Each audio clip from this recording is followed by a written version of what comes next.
are live. Welcome to another episode of the MMA Degenerates. I am the MMA Degenerate. Thank you so much for being with us today. So we're going to look at UFC Fight Night, Smith vs. Spann, and the recent Bellator card. But before we begin, please do me a big favor and head kick that like button. Uppercut that subscribe button. Let's get those numbers up. We're doing rookie numbers. Let's pump those numbers up. Alright, so let's start off with UFC Fight Night, Smith vs. Spann. This was a good fight card. Very good in my opinion. We had Anthony Smith versus Ryan Spann. This was a great fight, very short, very to the point, as they would say. Smith was able to hurt Ryan Spann early. That was the key there. Spann was coming in a little too over-aggressive in my opinion, and he just, got clipped. He got clipped several times. And he was waiting in with his head down, which I did not like as well. So that led to more shots being, thrown at him, and he succumbed to the strikes. He fell, Anthony Smith actually had some pretty sick transitions on the ground. He's been working on that ground game for sure. And Anthony Smith did go for the finish really quickly and really aggressively, which put him in some compromising positions, but he's such a wily veteran that I feel, he was able to get through it. So that was a great fight and well-deserved victory from Anthony Smith. All right, we have Ian Kuttalaba versus Devin Clark. This was a good fight. It was a surprising fight, to be honest. Devin Clark is a great wrestler, and Ian Kuttalaba is known as a brawler. He runs at you. He tries to take your head off. But in this one, he did try to take his head off, and he rocked Devin Clark several times. But he didn't swarm on him because he has a history of swarming on people then getting clipped. And he didn't want to swarm on Devin Clark and then Devin Clark take him down. Devin Clark was able to take him down, but Ian Kuttalaba was able to get up. But as the fight wore on, it got a little hairier. And there's two of them are 30 to 26, which means there was at least one 10-8 round in those exchanges, and I believe that's true because Devin Clark looked on death's door a couple times. He looked like he was out for the count. But so Ion, he hit Devin Clark so hard that the bottom teeth are coming through. So yeah, he hits really hard, and I was surprised because he showed that he's maturing as a fighter and that he's not just rushing into things, which is good. I'm really happy about that. We had Ariane Lipski versus Mandy Bohm. 30-27, clear cut across the board. Bohm, struck back a little bit, but Ariane Lipski controlled the action from pillar to post. She rocked Bohm once per round and was pretty aggressive. Bohm is just a tough customer. And I was glad Ariane got this, win because she desperately needed one. She was on a 2 or 3 fight losing streak. And that really did, that really was weighing in the back of her mind, I bet. We had Arman Tsarukyan defeated Christos Giagos. First round TKO by punches. I was very impressed with this fight. Arman has out-decisioned a lot of people in the UFC because he has great wrestling and his striking's come a long way. So he showcased that striking. He caught Christos with a good counter right hand, and Christos fell down and was pounded out. So that's a really good fight. And Tsarukyan, he's a big top prospect for sure. We had Nate Maness versus Tony Gravely. This was a great fight. Tony Gravely came out strong and hurted Maness once at the end of the round and almost had him out. But arguably he could have stopped it right there. But luckily he didn't because Maness regrouped. He came back and he caught Tony with a good counter shot. It was really good. And Tony just, he was too aggressive. He came in, he had that, I call it the Eon complex, where you get overly aggressive in situations. But Maness was able to counter him and put him down, which, he did a great job. All right, we have Joaquin Buckley versus Antonio Arroyo. Okay, so Buckley was at a bit of a reach advantage, and he was only throwing 1 or 2 shots at a time. And the basics of boxing is, throw at least 3, maybe 4, because the first 2 are probably not going to hit the mark. If they do, you're lucky. If they don't, that's just what happens. And pretty much just, if you get to that 3rd or 4th one, it's going to get through because they're ducking or they're guarding. So I think that he just needed to throw a little more. Now, I understand why maybe he didn't throw a lot, because, Arroyo was like, I think 5-6 inches taller than him, with about just as much reach over him, about 5 or 6 inches. So it probably was hard because he didn't want to get hit, because he did just get knocked out by Alessio Di Chirico a few months ago, like I think 6 months ago. So maybe he was a little tentative, but he was able to find the mark. He finally put the combinations together, and once he did, he caught him with a good right hand that put him down, and it was a KO, not a TKO. That guy was out for the count. So great fight. All right, let's look at the prelims. So the prelims were good. We had Raquel Pennington got a win. That's dope. I'm always glad that she can get a win. I don't know many of the fighters on here. They were decent fights. The Erin Blanchfield fight was she just messed that girl up. It was such a dominant performance. I'd like to see her in the the main card at some point soon. And Hannah Goldley came back with a first round armbar win. I'm so happy for her. She had to resort to making an OnlyFans account because she couldn't get a fight, and the fights kept on getting canceled. So I'm glad she got a fight in there, and I'm glad she got a win. And she didn't get the performance of the night bonus, but she probably got a backstage bonus for finishing so quickly. So Anthony Smith, Arman Tiskarian, and Nate Maness and Hakeem Buckley got performance of the nights. Pretty much everyone, on here that got a good KO or submission victory. All right, that's all for UFC this weekend. Let's look at Bellator. So we had Bellator 266, Phil Davis versus Yoel Romero. So let's start from the top. Now, in general, it was a split decision. I felt Phil Davis won. He landed the better strikes. He wasn't tentative, but he was strategic. He was using his punches and then kicks to, hit Yoel Romero from distance. Kind of like it felt kind of like the Izzy fight. Yoel just waited a little too much. He got off a couple good shots, and he definitely won one of those rounds, but he lost the fight for sure. 2 of the rounds. The first and second round were kind of close, not a lot of action, but I think Phil Davis, even if they said it was a unanimous decision for Phil Davis, I wouldn't be angry about that, because they were pretty close. So, and the thing that happened at the end was Yoel Romero thought it was a 5-round fight.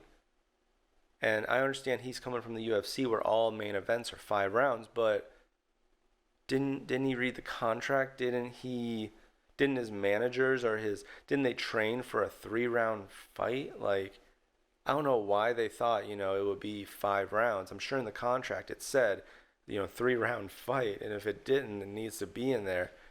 But he should have known, like, if I was him, I would have watched maybe a few Bellator fights, get Showtime, watch them, see how their fights go, how their production value is, and realize that it's 3 rounds. But whatever. I digress. The star of tonight was definitely Neiman Gracie. Neiman Gracie messed Mark Lemminger up. He caught him with a crazy good uppercut. His boxing looks phenomenal. He caught him with an elbow first, kind of staggered him against the fence. Then he kind of did a little dip, and then uppercut right up the middle. So good. It was just a great performance. Deanna Bennett defeated Alejandra Lara. So, Deanna just outstruck Alejandra. She out-wrestled her. She, she just worked more, and she was able to get more effective strikes out and was able to take her down more. Not a barn burner of a fight, but it was a good fight. It was a good back and forth. They would trade strikes, then Deanna would take her down. And she did miss weight though, which is a no-no. So hopefully she doesn't do that again. Saul Rogers defeated Georgie Karakhanyan. This was a good fight. Georgie was definitely lighting him up on the feet. He caught him with some good strikes. In one of the rounds, he caught him with a double knee. He hit him with a double knee, then he went again, and then he went for a third time, which never happens. But Georgie's a great kickboxer. Unfortunately, he did lose in the grappling exchanges. Saul Rogers was able to take him down, hold him there, beat him up, went for submissions. And Ben Parrish defeated Christian Edwards by KO. That was a good fight. Christian Edwards had all the hype behind him. Ben Parrish lost his last fight because he broke his leg or something, like Anderson Silva style, and he just was able to counter him. Christian just came in and did not respect Ben at all. And when you don't respect your opponent, then you get knocked the F out. So that's what happened. I mean, Christian Edwards came in, was marching him down. He had the longer reach. He had the better strikes. He trains with John Jones. He's so confident that he thinks nothing can beat him. But, Ben Parrish did. And you could tell Ben felt disrespected because he was running around screaming about how good he was. And it's true, just because you lost doesn't mean, you're done. And it was a bad loss, too, so. The prelims were pretty good, a lot of decisions, but my favorite fight was definitely the Edwin De Los Santos John Adams fight.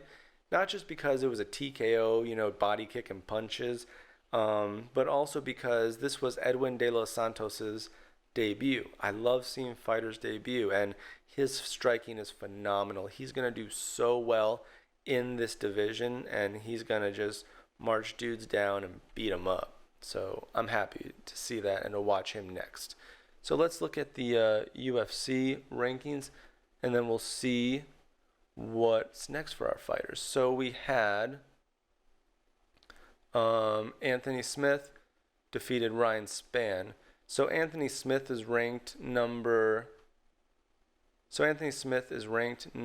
6. And let's see, where's he? Oh, okay, here he is. So he's ranked number 6. He beat number 11. I'd like him to fight someone in the top 5. Maybe Dominic Reyes, that'd be nice. Just look and see who else.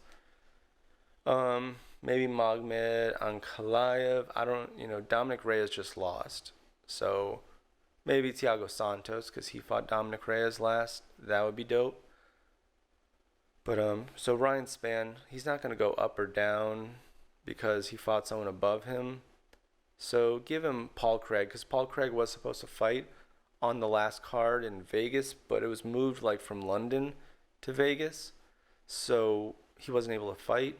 Maybe in the next, I don't know when they're going to Abu Dhabi next, but maybe they could fight in the next Abu Dhabi card, Ryan Spann versus what's his name? Paul Craig would be fun. Paul Craig's, he's the Bear Jew. He's a big guy. He's a good jiu-jitsu guy. And Ryan Spann will do better in the stand-up against him, hopefully. And if he doesn't, then that he's on a little bit of a downward spiral. Or Nikita Krylov, he just won, or his last fight was a win. No, it was a win, so no. Maybe, or maybe Johnny Walker. I don't know.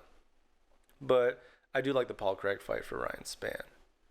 So next we had Ian Kuttalaba versus, I think these guys are unranked fighters, and so is Ariane Lipsky and Mandy Bohm. So the winners could just fight someone who's ranked. So Ian Kuttalaba could fight, maybe a Jamal Hill or a Jimmy Crute. No, Jimmy Crute's fighting someone. So maybe Jamal Hill. Let's see. Ariane Lipsky's 125, I believe. So let me make sure. Yeah, so she could fight maybe someone in the top 15. I mean, she's coming off a 2-fight skid, so maybe give Ariane one more, or Ariane, whatever, however you say her name. Give her one more unranked fighter to build her confidence back up, and then throw her, a Miranda Maverick or a Montana de la Rosa, someone like that. All right, so Tsarukian won, so he's a lightweight. So he's ranked number 14, and Rafael Fiziev and Brad Liddell are fighting in October or November. I don't know if he wants to wait, maybe to like December or January possibly. That would be a good fight, the winner of this fight. Because whoever wins this fight is going to be number 12, and he's number 14. Maybe he wants to step up in competition. Maybe a Gregor Gillespie or these two guys. That's probably all he has left. I mean, he could fight a Moises if he wants, but people don't like fighting below their division. Below their ranking. All right, and yeah, Joaquin, Buckley, Antonio Arroyo, they're unranked fighters, so maybe Buckley can get one more fight in because he just got devastatingly knocked out a fight ago before this fight, so give him another unranked fighter, and definitely Antonio Arroyo. He's a good talent, but give him another fighter, an unranked fighter. All right, so for Bellator, so let's go to the Bellator rankings. All right, so Phil Davis won. He was ranked, and Yoel Romero wasn't. So here's the ranking. Let's see. In the light heavyweight. So Phil Davis is number 3. Give him a Corey Anderson or they're a little muddled because they have this whole tournament going, but give him someone in the top 3. I know Ryan Bader's tied up, Nemkov's tied up. I think actually Corey Anderson's tied up. So pretty much he would have to fight. He would have to fight them once this whole tournament thing's over. I think it's over in like a few months or a month or two. So yeah. Who else fought? Yoel Romero. I would, they're paying him a lot of money. Give him someone in the top 10. Give him Melvin Manhoff would be a good fight. That would be fun. I would love to see a Melvin Manhoff fight. Maybe a rematch of the Leo Machida fight. That would be dope. Christian Edwards. He's just coming off a loss. So that would be a great fight as well. Give him someone ranked because you're paying this dude a lot of money. So give that dude someone ranked for sure. All right, and then Neiman Gracie beat Leminer. So Lehman's a welterweight. Okay. Is he in the top? Yeah, he's number 4. So maybe, look, I don't mean to leapfrog, Jackson, but the winner of the Douglas Lima Michael Page fight, I know they're gonna, if it's a loss, they don't want to put him against him, but even if they lose, like if either of them lose, they're only gonna go down 1 or none at all. If Michael Venom Page loses, he's not gonna go down 1 because he's fighting the number 1 guy. So if he fought Neiman Gracie, or if Douglas Lima lost and he fought Neiman Gracie, he's still fighting Neiman's still fighting the number 2 guy. So I think that Neiman should fight the loser actually of this fight, or Jason Jackson, either one. I wouldn't go below. Maybe Derrick Anderson. He's just coming off a win. I don't know who else. No one else, I wouldn't fight more than one or two below my ranking if I was a fighter, to be honest.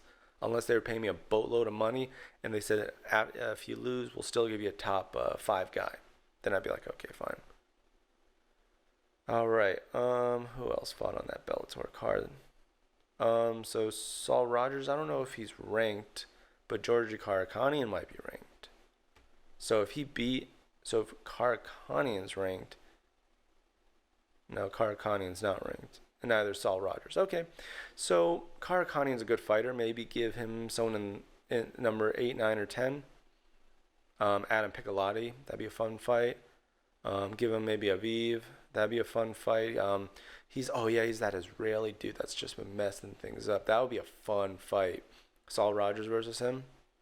That'd be a good fight. Who else? All right, so Ben Parrish knocked out Christian Edwards. So that means Ben Parrish is probably going to be in number 9 or 10. So maybe a Grant Neal. I mean, maybe a Leo Machida. That would be nice. I want to see what Ben Parrish can do, because I was very impressed by his performance last night. All right. Who else fought? Oh, we forgot about Deanna Bennett. I don't know if she's ranked, but let's see if she is ranked. So it would be up here.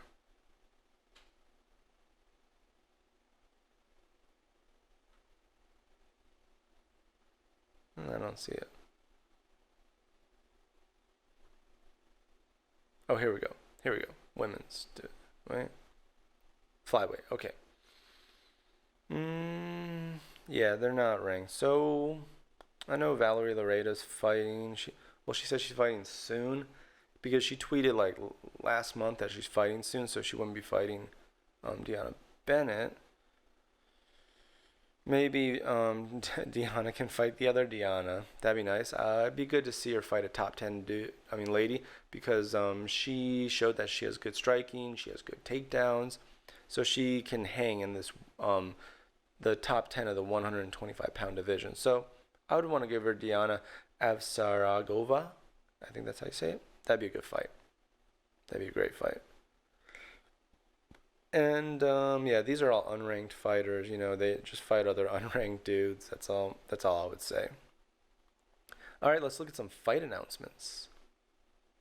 All right, we got Adrian Yanez booked to meet Davey Grant on November 20th at UFC Fight Night. Oh, this is dope. Davey Grant's a good fighter. It's a good next step for Adrian. Hopefully he'll get a top 15 dude if he beats Davey. That'd be dope. Adrian's just a great guy. Actually, he follows me on Twitter, which is awesome. Not the MMA Degenerates Twitter. I'm going to try to see if he'll do that for me. But on my personal Twitter account, I was a huge fan of his. I saw him on the Contender Series. After the first knockout, I told him, hey, you're great. I love you as a fighter, man. You're so exciting. And he replied. He said, oh, thank you so much, and blah, blah, blah. And we had a conversation. And he's so good with his fans. Like, he takes the time just to, talk to them and say what's up. So I love that about him. So that'll be fun. Brandon Moreno versus Davison Figueiredo trilogy booked for UFC 269. I did not see this one coming. I thought there was a fight. Oh, I forgot who it was. I think Brandon Royval or one of those top 4 guys. They won impressively, and I thought that was going to be the next guy. But maybe there were some issues. Maybe that guy got, injured or something like that. So I guess they have to do it. Yeah. So, I guess it wasn't that close of a fight at all, but whatever. All right. Ryan Hall is fighting Derrick Minner, or it's in the works for UFC 269. That's good. Ryan Hall just got decimated by Ilia Topuria. Decimated. I felt bad for him, but hopefully he'll. Derrick Minner's a good fight. He's a brawler. He'll come out and try to take your head off, and Ryan Hall's gonna try to drop and grab your legs. So that's nice. That'll be fun. Oh yes, Demetrius Johnson returns December 5th for special rules bout with Muay Thai champ Rodang Jimangnon. Ooh, that's gonna be fun. That's gonna be fun. Yeah, so that's that dude, Rodang. I've heard a lot about him. He's a great Muay Thai fighter, and Demetrius Johnson is good everywhere. I love how he's doing this crossover thing. It's not a money grab. He's not fighting, Jake Paul or some YouTuber for money. He's fighting a Muay Thai champion and a good one at that. So I'm happy for it, and I know he'll at least, if he doesn't win, he'll do well because he's good at everything. Like everything he does, he's just perfect at. So that'll be fun. I'll tune in for that. So Rafaela Sansa versus Ricky Simone, December 18th event. Nice. The lighter weight divisions are getting some good matchups. I like it. I like it. I like it. They're both great fighters. Rafaela Sansa was the number 3 ranked guy. Now not so much, but he's fallen hard times. But Ricky Simone is a great way to pick yourself back up by your bootstraps and, get to it. So yeah, that's fun. All right. That's it for fight announcements. So let's look at the news. All right, we have details emerge about a new MMA promotion, World Fight League. Nice. Okay. Oh, this is what I heard. Yeah. So Ariel Helwani was the first one to drop this. So on Tuesday, he reported this. And he also added some stuff on Wednesday for his MMA hour. It's going to have a traditional league format where there's going to be home and away competitions. Okay. So it'll be structured as a non-profit where the owners and athletes will be governed by the league bylaws and there will be collective bargaining agreements. That's very good. I love it. So it's like a baseball league or a football league or something like that. So the name will be World Fight League, and hopefully it'll open in 2023. That'll be dope. So it's pretty much, it's made up of former professionals. So this is Ariel Helwani talking about it. The group is made up of several former and current professional athletes from the world of NFL, NBA, MMA, including multiple MMA promotions, 5 world champions, 5 former respected promoters, MMA promoters, and former MMA executives and matchmakers, actors, and recording artists. Okay. Oh God, I hope it's not like a Triller thing where they have performances during it. I'd rip my fucking eyes out if they did. Okay. So Helwani adds, any approved franchise has a signed agreement that enforces certain terms and conditions they must abide by. Some of these provisions are put into place so that they will not be able to take more than 50% of the revenue share. Additionally, per sources, they must provide specific levels of health insurance, career-ending insurance, and pension plans for the athletes. When the union is established, the plan for the athletes and owners will be finalized with negotiations and agreements. So I like that. I really like that.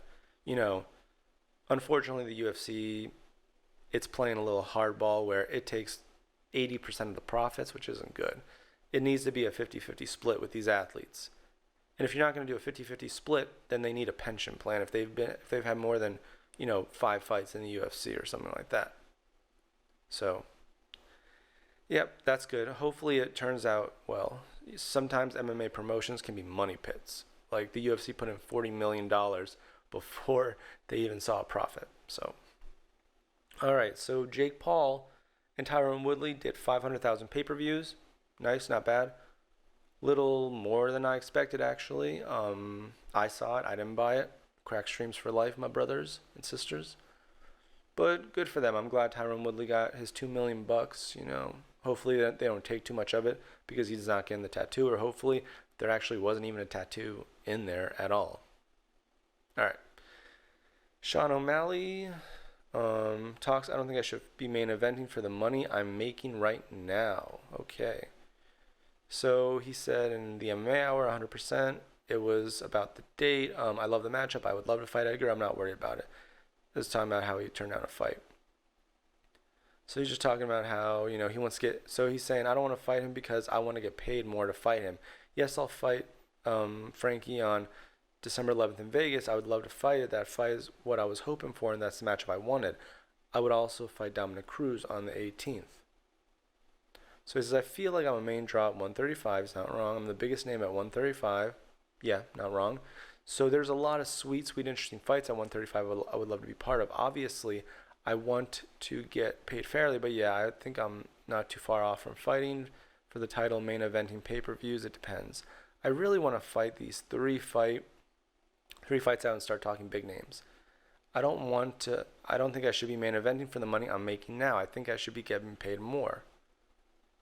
So he said I could probably renegotiate my contract now, but then I don't get offers from other places. I'm not necessarily looking to leave, but I'm not necessarily looking for other places, but we'll see what opportunities present themselves. I really do plan on staying with the UFC.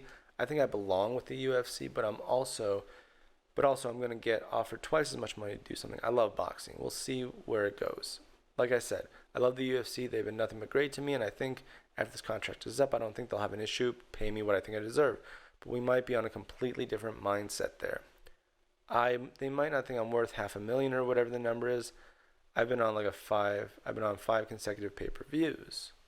So to be honest, I'm one of the biggest stars in the UFC. Yeah, more of the same and stuff like that.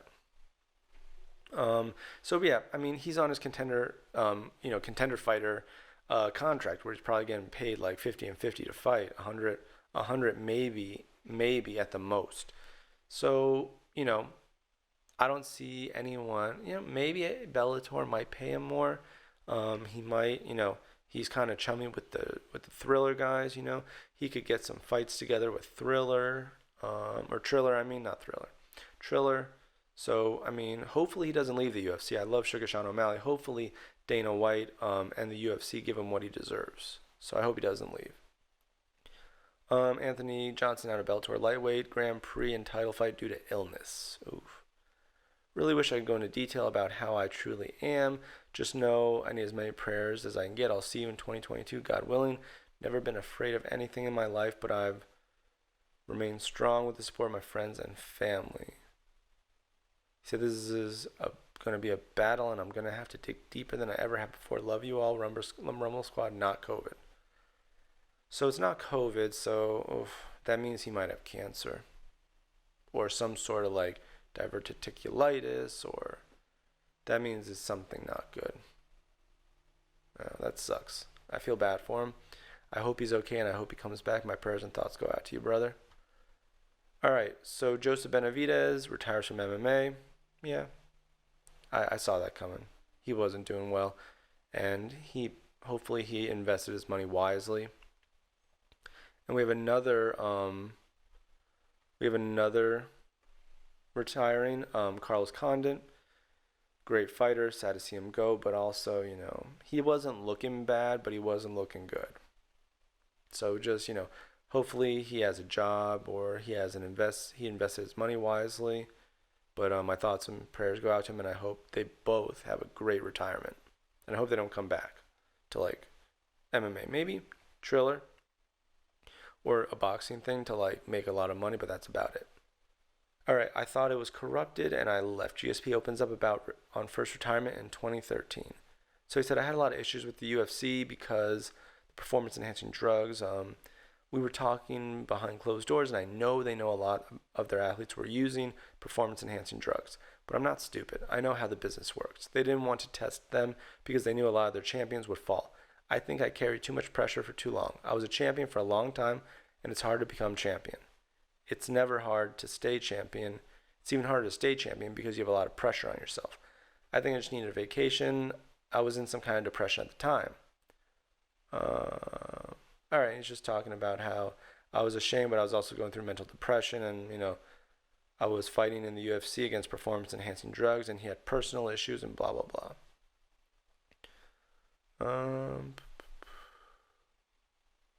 So he's just saying how he should have retired after the Nick Diaz fight, and he realized that as soon as you finish a fight, there's another one, and then another one, and another one. What's next? What's pretty much he was saying they were looking for what was the next big thing. What could they sell? So yeah, pretty much. Yeah, it was any fight. It's a fight promotion. They're not going to be the most honorable or trusting or what's the word? They're just not going to be the best kind of people. They're going to use you for what you're worth, and then they're going to throw you out when they don't need you anymore. So I understand, but he's a nice guy, so he's a little naive to, I guess, how big corporations work. All right, last one, other news. Dana White lauds Anderson Silva's boxing success. He might actually be the GOAT of combat sports. Can't argue with you there, buddy. So he said, Anderson Silva, we also need to start talking about this guy's the GOAT. Not Tito, because he knocked Tito out in 4 effing seconds. But you know what? He did Tito exactly what should be done. Knocking out Tito in 40 seconds is what should have happened in that fight. Anderson beat Chavez Jr. at 46 years old. He now left the sport, which he was considered the greatest of all time, possibly the greatest of all time, even the greatest of all time. Well, one of the greatest, and then even the greatest. But that's what... Yeah, so he just said Tito's a horrible boxer, and this is why I said I would box him. Do you ever say I'll fight another effing guy in the UFC? No, and I will never ever. I would in 10 years wouldn't do that, but I would Tito all day long. Yeah, he doesn't like Tito. He just talks about the fight. Yeah, I mean, Anderson Silva, he was the middleweight champ. He fought in light heavyweight. He beat the best fighters out there. And let's not forget, he knocked out Chris Lieben in like 1.5 minutes, which barely anyone's ever been able to do except for Brian Stann. So yeah, he is one of the greatest combat sports. I mean, I hope he goes and does some jiu-jitsu and goes to the Abu Dhabi, ADCCs or something like that, and dominates that. Then he's definitely the greatest of all time. So yeah. All right, fight announce. Let's look at next week actually. Sorry. All right, next week we have UFC 266. This is going to be fun. I've been waiting for this one. It's in the T-Mobile Arena, so we'll have thousands of screaming fans, and we have 2 title fights and a 5-rounder right here. I believe it's a 5-rounder. If it's not, no, it's not. It's not, sorry. But it would be dope if it was. So we have Alexander Volkowski versus Brian Ortega. Brian's boxing has gotten so much better since the Max Holloway fight. He's shown, he's a great jiu-jitsu guy. And Volkanovski's just going to have to push him up against the fence, beat him down, and try not to get taken down by Brian, or even have Brian pull guard, because he'll grab a leg, he'll grab a choke, he'll grab an arm. That'll be a fun fight. Valentina Shevchenko fighting Lauren Murphy. Valentina's going to beat the brakes off this girl like she always does. And this one I'm really pumped for. Nick Diaz versus Robbie Lawler. That's the people's main event right there, ladies and gentlemen. That's going to be a fun fight. Robbie is the fresher fighter. He fought, I think, a year or 2 ago, maybe more. Nick Diaz hasn't fought in a while, but Nick Diaz is a warrior, and he's going to come and bring it. It's going to be a good fight. Curtis Blades versus Jairzinho Rosenstreich. That's going to be a good fight. 2 heavyweights. Curtis Blades is probably going to take him down. Jairzinho is a kickboxer, and that's where that's his bread and butter. So he's going to take him down for sure. Jessica Andrade is fighting Calvillo. That's going to be a good fight.